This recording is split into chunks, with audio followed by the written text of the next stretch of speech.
Hello champions, कैसे हैं आप सभी। आई होप एकदम फर्स्ट क्लास होंगे और बहुत अच्छे तरीके से आप सबकी पढ़ाई चल रही होगी। बेटा एक ऐसा कंसर्न जिसको लेकर के आज आपके सामने प्रेजेंट हुआ हूं, बहुत ही इंपॉर्टेंट पॉइंट है। हर बच्चे का, हर उस बच्चे का, चाहे टॉपर हो, चाहे स्कॉलर हो, चाहे एवरेज हो, एवरेज टू बिलो हो, कोई भी बच्चा हो, उसका एक ही कंसर्न आता है कि जब हम मैथ्स के पेपर में बैठते हैं हमें समझ में नहीं आता कौन से क्वेश्चन को पहले टैकल करें, कैसे करें, टाइम कैसे मैनेज करें। हर एक बच्चे का 2-4 क्वेश्चन, एक क्वेश्चन 5 नंबर का, 10 नंबर का या 8 नंबर का क्वेश्चन छूट ही जाता है। और ये चीजें बोर्ड्स में ना हो, इसके लिए वो अप्रोच बताने जा रहा हूं जो मैंने अप्लाई किया था when I was in class 10th। और बेटा ये सबसे बेस्ट तरीका होता है किसी भी मैथ के पेपर को इवन समय में नहीं, समय से पहले खत्म करने का। 100% अचीवेबल है बेटा।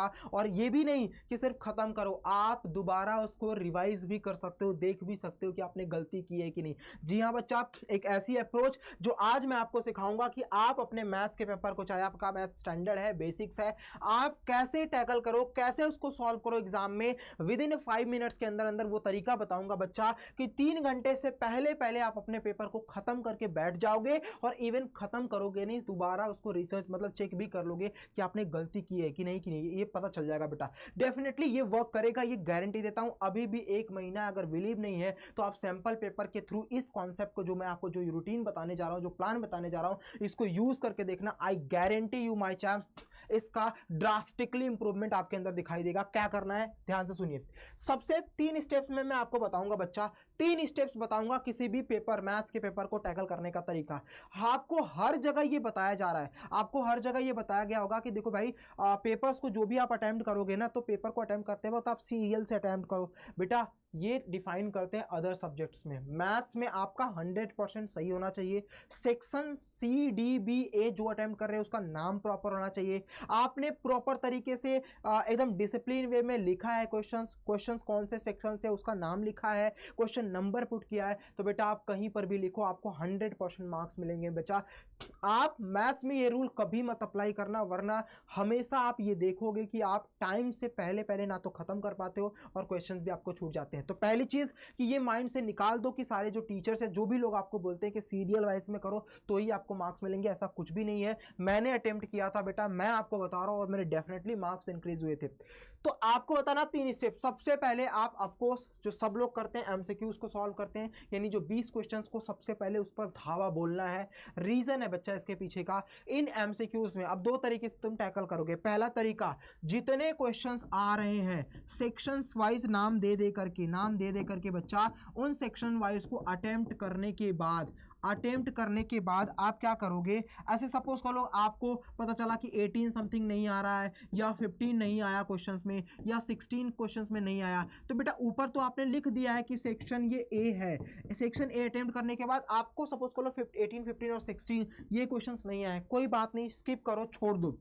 पहला तरीका, एमसीक्यूज पर धावा बोल दो, जितने क्वेश्चंस आ रहे हैं फटाफट उसको निपटाओ। दूसरा तरीका, उसके बाद बच्चा सीधे आप केस बेस्ड पर जाओगे। रीजन है बच्चा इसके पीछे, क्योंकि जो 3 केस बेस्ड आपको क्वेश्चंस दिए जाएंगे उसमें से तो 2 ऐसे होंगे, उन 2 में से एक तो ऐसे होंगे बेटा जो 2 से 3 मिनट में ओरली, अगर आपके पास कॉन्सेप्ट तगड़ा है ना बेटा, तो ओरली ही 2 से 3 मिनट में एक क्वेश्चन उड़ा दोगे। यानी एक केस बेस्ड, एक थोड़ा सा कॉमन लगाओगे सेंस, तो उसको भी 3 से 4 मिनट में उड़ा दोगे। बचेगा सिर्फ एक जिस पर आपको थोड़ा सा लेंथी मतलब कैलकुलेशन करनी पड़ेगी। तो ये 12 क्वेश्चंस ऑलमोस्ट अगर देखूं तो 3, 7 और अगर 5 मिनट मान लूं तो 12 से 15 मिनट में आप यहां से 12 मार्क्स आसानी से निकाल सकते हो। 20 मार्क्स इसको करने में मान लेता हूं मैं 30 मिनट्स लग रहे हो, लेकिन मेरे चैंपियन जो शाम को जुड़ते हैं मेरे साथ, जो जिसमें मैं पीवाईक्यूज का प्रिपरेशन करवा रहा हूं, वो तो 2-2, 3-3 सेकंड में आंसर उड़ा रहे हैं बच्चा, तो उनको 20 मिनट से ज़्यादा तो समय लगेगा नहीं।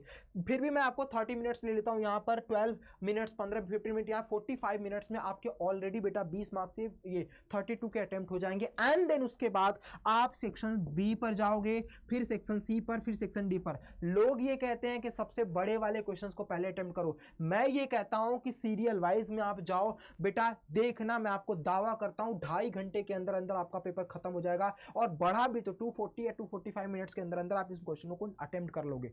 बेटा ये अप्रोच एक बार अप्लाई करके देखना, सैंपल पेपर लगाना लगातार 10 दिन, आपको मैं दावे के साथ बोलता हूं, आप अगर आप अगर इस वेज में हो, 60 मार्क्स आ रहे हैं, 70 आ रहे हैं, 80 आ रहे हैं, 90, मैं आपको श्योरिटी देता हूं बच्चा, अगर आप इस कैटेगरी में आ रहे हो तो 100% सक्सेस मिलेगी आपको, और आप इस क्राइटेरिया में आने लग जाओगे 95, 96, 94, यानी इतने नंबर्स आप अटेम्प्ट करने लग जाओगे। और अगर 20 दिन मेहनत से कर लिया तो ये 95 100 में बदलने में टाइम नहीं लगेंगे बेटा, क्योंकि आप 2.5 से 3 घंटे में इन क्वेश्चनों को निपटा दिया करोगे, 2.5 से 3 मिनट में इन क्वेश्चनों को निपटा दिया करोगे। तो बस 3 तरीके मैंने आपको बता दिए बच्चा। पहला एमसीक्यूज पर धावा बोलना है, उसको खत्म करने के बाद केस बेस्ड पर जाना है, वो खत्म करने के बाद तब सेक्शन बी, सेक्शन सी और सेक्शन डी पर जाना है। और एक चीज का खास ध्यान रखना बच्चा कि इनके बीच में जो क्वेश्चन छूटते जाएं उसके लिए जगह मत छोड़ना बच्चा। उसके लिए क्या करोगे, लास्ट में, जैसे मान लो आपने पूरा एक बार ये निपटा लिया, अब वापस से उन क्वेश्चनों को देखो। मान लो आपको सेक्शन डी में कोई क्वेश्चन नहीं आ रहा था, आपने वापस एक सब खत्म करने के बाद केस बेस्ड वाले में आए, यहाँ पे एक क्वेश्चन आपको समझ में नहीं आया था, जैसे 2 केस बेस्ड आपने कर लिया, एक केस बेस्ड छूट गया, कोई बात नहीं, अगले पेज पर आप सेक्शन ई डाल करके, क्वेश्चन नंबर डाल करके उन क्वेश्चनों को सॉल्व कर सकते हो बेटा। स्पेस जगह मत छोड़ना, स्पेस छोड़ोगे तो उससे एग्जामिनर इरिटेट हो जाता है। स्पेस ना छोड़ते हुए बस इस बात का खास ध्यान रखना, जिस क्वेश्चंस को सॉल्व कर रहे हो उस क्वेश्चंस के पहले उसका सेक्शन नंबर और उसका क्वेश्चन नंबर जरूर इनपुट करना। इन 3 स्टेप से मैं आपको श्योरिटी देता हूं बेटा, आप 95+ मार्क्स की कैटेगरी में आने लग जाओगे। और अगर 1 महीने मेहनत कर लिया तो डेफिनेटली आपके अंदर 100% लाने के अचीवेबल टारगेट मिल सकते हैं। कैसी लगी वीडियो? अगर अच्छी लगी तो कमेंट जरूर कीजिएगा। बाकी कुछ भी प्रॉब्लम्स आ रही है मुझे बताइए, मैं आपके साथ शेयर करूंगा। चैनल को सब्सक्राइब कर लीजिएगा और जाते जाते इसको एक बार शेयर कर दीजिएगा। God bless you, all the best, have a nice day. जय हिंद मेरे चैनल।